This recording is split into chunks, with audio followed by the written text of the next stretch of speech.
we're just stopping for a bit of foot maintenance, and here is the question for the day. Answers below. I have not really seen any Spanish carrying a full-size backpack, as in, you know, what people recognise as carrying all your own gear, you know, 35-40 kilo pack, not kilo, litres. Our packs, I reckon, are really small. We've got a 32 and a 22, I think. So why is it that the Spanish just walk with small day packs and have their stuff transported? And why is it it's mostly the foreigners who seem to want to carry all this stuff? It's just a question I'm pondering today. I think there's a certain group that feels you're more like a pilgrim if you carry all your stuff, but to me, heck, if you're walking all the way there, does it really matter how much you're carrying? I don't know. If I was to do this again though, I reckon I could strip out a lot more stuff and probably get down to about a 6 kilo pack. There's a lot of stuff we're finding we're not actually using. I have to confess, we are sending a small bag forward. That's because we're carrying a lot of meds. We both have a condition that needs a lot of meds. Even so, we could cut down on those, I reckon. And we brought a lot of sort of backup food for Pat, because she was worried about the food, and we're not actually having to use that either. And we got sleeping bags, and we haven't stayed in albergue yet. So there's a heck of a lot. I think we might actually send all that extra stuff forward so that we are carrying everything that we need. But anyway, that's the debate. Who does it the smarter way? The Spanish carrying a tiny day pack, or all the foreigners carrying a big pack? Bosco. And Helen. And Helen from New Zealand. And look, they're modelling the Aarn Packs all the way from New Zealand. People rave about these. They're good, aren't they? And the idea is the weight on the front kind of balances you out. About a third on the front, 2/3 on the back, and it all moves around. That's so great, no isn't weight it? on the shoulders. Wow. And you're not bending forwards because you're sort of counterbalanced. That's brilliant. So where are you stopping tonight? Don't know. Just walking. Hey, did you see the sign back there about the horses? Yes. Oh, I reckon I'll have one of those. You might need one with your eyes. Yeah. Good luck anyway. See ya. See ya. Bye.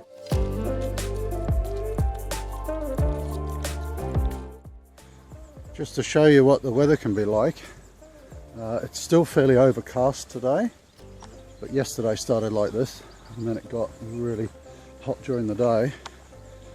I actually found I put on sunblock yesterday, but I found I got a little bit burnt in the face again.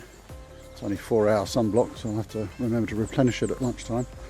And also my hands got burnt. So I had a soak in the bath last night, and as soon as my hands went into the warm water, I felt the pain. So just a tip, I find one of these hats with the flaps down the back really good. And I'm even wearing gloves today.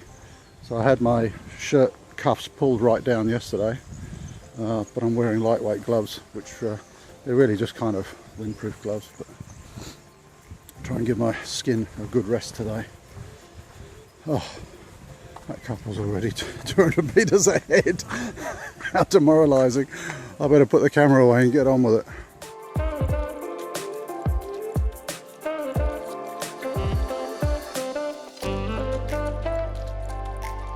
Okay, somebody was asking how to fix these umbrellas onto your backpack. This is the shorter version of the Euro Schirm. So look, it's a little bit Heath Robinson. Here, I'm not sure whether you can see, I'm using like a Velcro cable tie and another one up here on the shoulder strap. That's pretty much enough to hold it in place. The other thing that I do is I've got a strap around the water bottle here, and I put that around the handle of the umbrella as well. So there's kind of 3 things holding it in place. It's a little bit fiddly, but what I find easier now, when I tend to put pads on for her, it's a little bit awkward trying to do this yourself when you're wearing the pack. What I do with mine is I actually attach it all and then I put the pack on. So you've got to kind of duck your head as the umbrella's wrapping around your head, but you know, it's quite feasible. It just takes me a minute or so to fix that on. So that we can see there, just a Velcro strap. The umbrella handle needs to go under the sternum strap, that helps hold it in place. And then there's a little strap up there as well, so you'll work out your own system.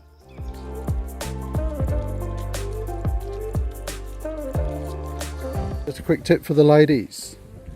Many ladies walking the Camino avoid drinking too much water because they're worried about going to the bathroom all the time. It's a long stop between bathrooms, so it's a long way between bathrooms. So this is our water system, which is really good, so we can see how much water we're drinking. And you've got to drink a lot. We go through about a litre every 8 or 10 Ks, and if you don't drink enough, you will get sore feet and sore shins and all that kind of stuff. And ladies, if you're wondering where the bathroom is, there it is, and it's all along the Camino. But maybe you could just pick up your tissue after you. We carry a little Ziploc bag to pick up the tissues. Hi, one thing I want to point out, if everybody can help me. Normally I go to toilet, often. About 10 times through the day? Yeah, 10 times to the day. But what I bring is small bag for put my tissue in when I use it. So everybody will be clean, Nobody has to come to clean up your mess after that. And look like at this example, one. You see? It's a white tissue there. Just next to a beautiful river. Yeah. It's not necessary, you just carry a little Ziploc bag. Yeah, and put it in. It's your stuff, Not leave that allowed. It's not good. Help people as well. They don't need to come to tidy it up.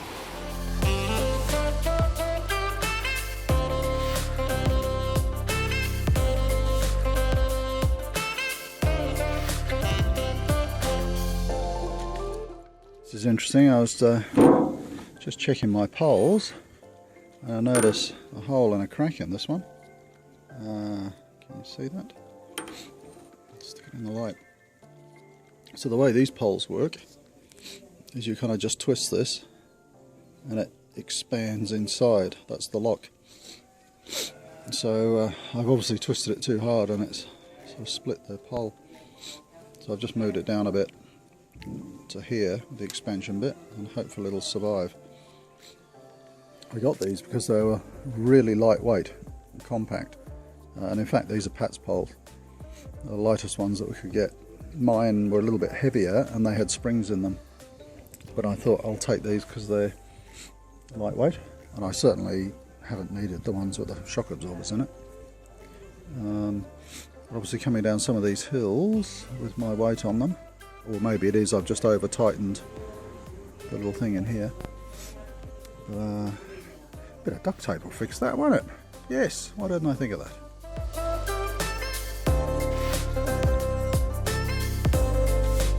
Having a break. A couple of people were asking on the blog about gear.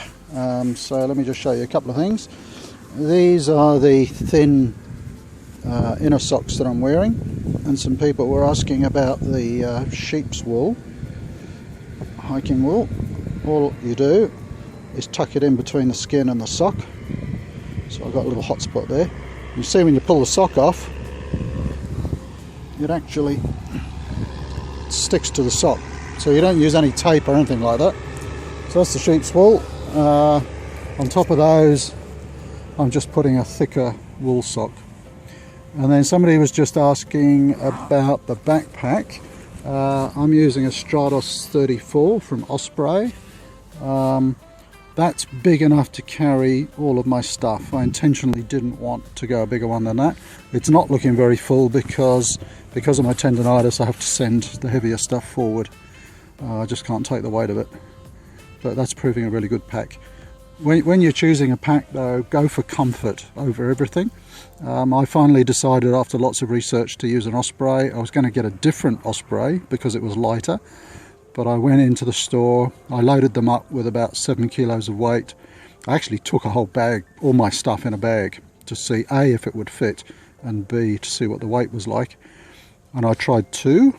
This one was a little bit heavier, but I liked it because it just felt so comfortable on. And I haven't had a problem with it, it's great. While we're here, those are the boots. Salomon, don't know what you call them. I think they're Salomon GTX or something. Gore-Tex top, really comfortable, like wearing bedroom slippers. A lot of people say Gore-Tex is too hot. I find my feet do get quite hot and sweaty. That's why I carry 2 lots of socks. So about every 2 hours or so, I'll take off the ones on here which have dried out, and then my hot sweaty ones get hung on the back of the pack. Just a tip, I put 2 pins through them in case one pin comes undone. Yeah, that's about it. So I'm going to put on one of these compression socks and see if that will get me to the next village. Bye for now.